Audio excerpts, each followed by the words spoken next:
As the name would suggest, the difference between a theme park and an amusement park is the theme. Theme parks might have the same rides and attractions as an amusement park, but adding on an extra layer of storytelling and set design to immerse you in another place, another land, can really enhance what might otherwise be quite a simple roller coaster, for example, into a very memorable experience. So, which theme parks do this the best? Let's take a closer look. So, quick caveat before we get started, I haven't actually been to all of the parks on this list. However, I've made sure to do plenty of research and watch enough walkthrough videos on YouTube, so I've got a good sense of what it feels like to be at the park and a good idea of the overall level of immersion. So I'm going to try and be as objective as possible. I'm going to use the following criteria to assess the parks. So firstly, how coherent is the theme throughout the park or within the individual lands within the park, if the park's broken up into themed lands. Secondly, how detailed is the theme? If you're walking around the park, are there details that you can explore? So it might be inscriptions on a wall, it might be the trees and how they relate to the theming. Next, the food. Do you still feel immersed while you're dining in the park? Is the venue themed? Is the food itself themed? And similarly, merchandise. Does the merchandise add to the theming? What about the venues and the type of products that are sold? And then finally, the staff. Are the staff themselves characters within the themed land, or are they just staff members there to make sure everything runs smoothly? Okay, first, I must take a look at Disneyland / the Magic Kingdom. They are almost one and the same park, though Disneyland was the very original, the first theme park created by Walt Disney. And it's now the bar that we must hold all of the theme parks to, so it's got a real advantage on this list. And if we look at the theming, there is an overall theme in the park of just magic and adventure and wonder that we associate with Disney. And it just flows through all these different themed lands that might be as different as Tomorrowland and Adventureland, but there's something there that connects them. And as we move between these different sections of the park, we still feel immersed in something cohesive. So for that, we have to say Disney does it pretty well. As for the food, we do have themed venues in each land, which do a pretty good job of blending in with the theming. As for the food itself, the food is good, but how themed that is, I'm not sure it's as good as some other parks on this list.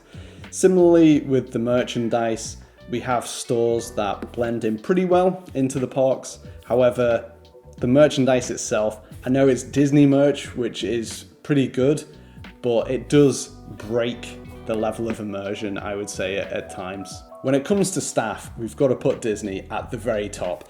Their cast members are fantastic, as we all know, but also the systems that were put in place for the cast members, going right back to the early days of Disneyland, where Walt saw, I think it was a cowboy walking through Tomorrowland. He devised this system for having underground tunnels so that cast members could move unseen by guests without accidentally walking through different themed lands.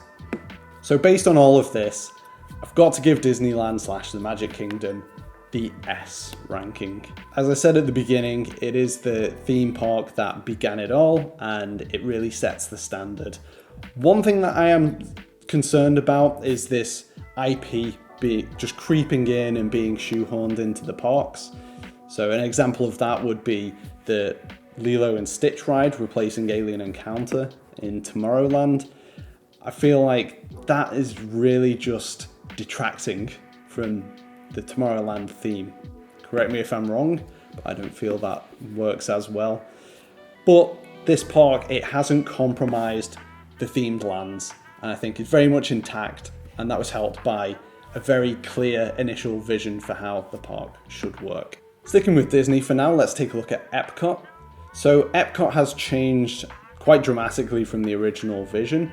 Walt wanted to make a city of tomorrow, but the decision after his death was to make Epcot a theme park, and it's kind of become two themes that they're really trying to unify, but I see them as being very separate. You've got this land of innovation and futurism, and then you've got the World Showcase, which focuses on world culture. And there's not a lot of consistency between them. They do feel quite separate. But if we were to take a look just at World Showcase, those individual countries are spectacularly well themed. And going down the list of criteria, food, I would say World Showcase is the place to be for themed dining. Merchandise also ties into that very well. And the staff, of course, the staff are very much a part of the theming in the World Showcase. Based on all of that, I would have to give Epcot a B ranking. There is a long way to go, I think, with the theming there. There's some great ideas, and individually, the countries in World Showcase are best in class for theming. However, overall, it does seem a little bit confused and convoluted, and the level of detail moving between the different parts of the park is not at the standard you would expect to see from somewhere like Magic Kingdom. Moving over now to Universal Studios. I think the original concept for Universal Studios was very good in terms of its theming. The idea that you were on a movie lot and all the rides and attractions and tours were built into that was very unique and interesting. However, more recently, Universal have incorporated some big IP into the parks to create some new themed zones, which are very good, but it does break that overall theming that worked so well originally. So the lands might not be as well blended together as at the Magic Kingdom, but when we look at them on their own merit, the theming of these lands is the very best you can get. Right across the board, food, merchandise, and staff. When we look at Diagon Alley and The Simpsons, being able to buy a wand from Ollivander's and take home with you a prop, and the experience that you're given by the cast member who tells you about the wand. And similarly with The Simpsons, being able to step into the Quickie Mart and buy products and eat the food that we're familiar with from The Simpsons is just a fantastic level of theming. So I'd have to give Universal Studios an A ranking. I think it has the potential to be an S, but the fact that the overall theming of the park was compromised, I'd have to just knock it down a level.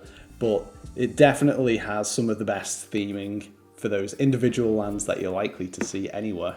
Over at Universal Sister Park, the Islands of Adventure, the theme is vague.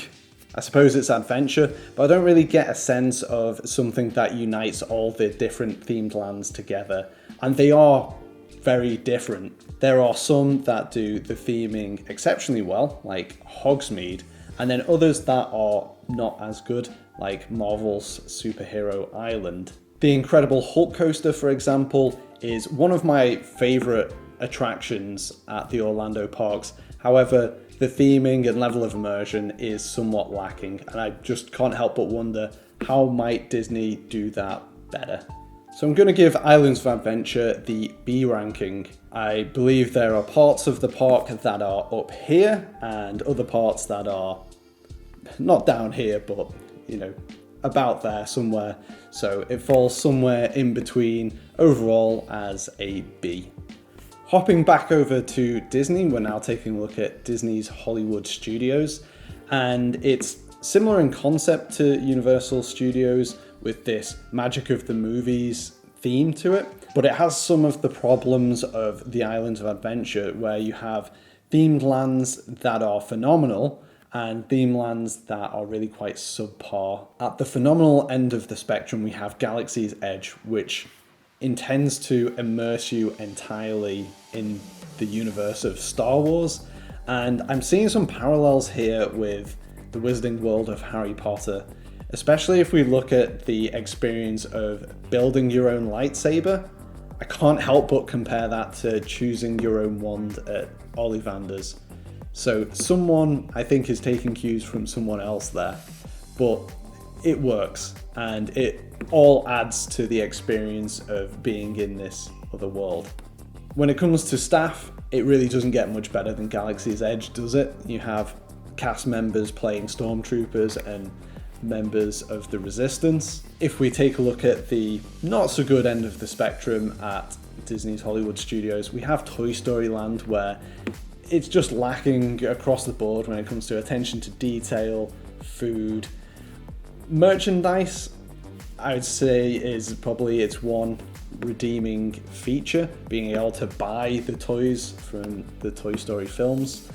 However, it does bring down the overall quality of the park.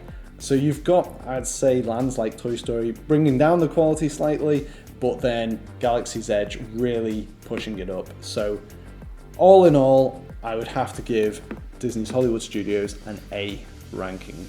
Finally, from Disney, we have the Animal Kingdom, which again originally had this wonderful, well-rounded, all-encompassing theme that has now, I would say, been compromised by Pandora and the world of Avatar. Feel free to disagree with me in the comments, but I just don't see how it fits. Maybe at a stretch, something to do with aliens and that's part of the Animal Kingdom, I don't know, but it doesn't work for me. Having said that, I do think Pandora is a spectacularly well-themed land, and looking at food, the Animal Kingdom does the theming very well. Merchandise is okay, and the staff are somewhat in character across the park. So overall, I'd have to give the Animal Kingdom a B. Right, now finally stepping away from Disney and Universal, let's take a quick look at Super Nintendo World. It's still early days for this park, but I think it has a lot of potential. They've gone to town on the theming, and it runs through every aspect of the theme park. It's very, very cohesive. There is exceptional level of detail, and I'm talking about when we look at the food venue, all the food items and drinks are themed. I've not seen anything to that level of theming when it comes to food from any of the other parks. It's just exceptional. And the merchandise is pretty good. You've got the 1-Up Factory, which is a cool gift shop, and it's the level of quality merchandise you'd expect from Nintendo. I'm not sure if it adds a whole lot to the immersion, like something you would find at Galaxy's Edge, building your own lightsaber, or or discovering your wand at Ollivander's. But it's pretty good. It certainly doesn't kill the illusion, and I think this park, it really does have the potential in the future for that S rank. For now, I'm just gonna put it at an A. Next up is Legoland. I'm specifically taking a look at Legoland Windsor, although I think you could apply a lot of these criticisms to the other Legoland parks. And I suppose my main issue with Legoland is I would expect it to feel like stepping into the Lego movie, where almost everything you see should look like it's made out of Lego, but unfortunately that's not the case. It really just does feel like it's a park with Lego in it rather than a park made out of Lego. And I can't help but compare it to Super Nintendo World, that also has this quite singular theme, but it's just applied the theming to everything. And I know Legoland, it is aimed predominantly at kids, and kids love it, but when it comes to theming, it just really hasn't gone all in, and that's kind of a shame because you can see the potential of what it could have been. When it comes to dining, I'd say Legoland is okay, it somewhat fits the theme, but for merchandise, that's where it really excels, doesn't it? It's Lego, they're selling Lego, and that's what the park is for, really. But I think it's sad that when it comes to the theming, the gift shop is really the best part, so based on that, I'd have to give Legoland a D. Moving on now to Efteling. Efteling is a theme park based in the Netherlands, and you can see it as a bit of a European Disney. It's all based around fairy tales, but it's darker and it's a little bit creepy. but the overall theme ties together very well throughout all the different rides and attractions. I would say the food venues are themed, but the food perhaps not so much. It's a little bit generic. The merchandise is, I'd say, on a par with Disney and the Magic Kingdom, where it's good merchandise, but it doesn't really add to the immersion. You don't feel like you're taking part of the experience away with you necessarily. I like that Efteling has tried something a little bit different with their theme, and they've stayed true to it. However, the park does lack the level of detail that you would see at Disney or Universal parks. So those things in mind, I have to give it a B ranking. And last but not least, Alton Towers, which is the largest theme park in the UK. And I spoke about it in my previous video as one of the immersive experiences that inspired me. And the thing that inspired me was the fact that it was the first theme park I'd been to, and I loved the fact that you could move between the different rides and attractions and you were still immersed in a particular theming. It also has an underlying theme which is a little bit spooky, that somehow weaves through everything, which is quite cleverly done. But when it comes to food, the venues have a slight theming, the food really doesn't. The merchandise, I don't think adds anything, it's quite generic merchandise. And the staff aren't in character as you might hope to see somewhere like Galaxy's Edge. So I would have to give Alton Towers a C ranking. In conclusion, we have Disneyland / the Magic Kingdom on top, in its rightful place as the original theme park, which makes sense. However, that could all change. As we've seen with the other Disney parks, we have the encroaching IP, which Disney are trying to cram into places where it doesn't belong. Pandora at the Animal Kingdom. So we'll see how this changes. I see Super Nintendo World creeping up. I see Efteling creeping up that list as well. So this, I think, would be something to revisit in the future, and perhaps the entire order of this list will have changed. Agree or disagree, please let me know down in the comments. I'd love to hear from you. And if you'd like to see me break down the immersive experiences that had the biggest influence on my life, you can watch that video here, and I will see you in the next one.